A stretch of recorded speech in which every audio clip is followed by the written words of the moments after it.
आज सन्धार आसलु आम गाँव में अनुष्ठित होता अष्टपहरी ठाकुर पाखक ठाकुर केमी भाव में कौन सब सजासजी होती ठाकुर कीर्तन मंडली केतल आरंभ हो सब आपने जापर वीडियो को पूरा वाच करूँ। प्रथम पलैसी ठाकुर पाक भोग नहीं ठाकुर पाक भोग नहीं आसल ठाकुर आमर किसी फाइनाल एमती सजा होती तो आउ टे कीर्तन आरंभ हो ठाकुर पाखे तो काली हूँ नगर कीर्तन आज ठाकुर पाखे कीर्तन हम भोगर भी आयोजन एपटे चली ठाकुर आमर फाइनाल एमती भाव में अच्छा एपटे भी ठाकुर पछे भी कीर्तन चली आउ टे कीर्तन मंडल आरंभ हो किसी समय ठाकुर बाहर कीर्तन ये देखी सारापर आउ किसी समय पर भी अच्छी आम गाँव में गोटे भोजर भी आयोजन आज होता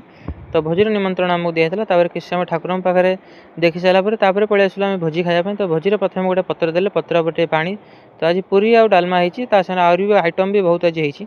तो प्रथम देले पूरी पूरी पर गोटे डालमा होती परिया फरिया मिक्स गोटे सब तापर गोटे मिक्सचर तरकारी होती गोटे सब परिया फरिया पकाई पनीर पनीर पकाई गोटे मस्त मिक्सचर भी होती साइड दहीबरा भी होती पोटली पिठा भी होती और साइड गोटे बुंदी पास तो लोक भी बहुत कम भी आई तो जेहतु सेपटे कीर्तन मंडली चलती तो लोक देखी धीरे धीरे देखी देखी देखी देखी आउन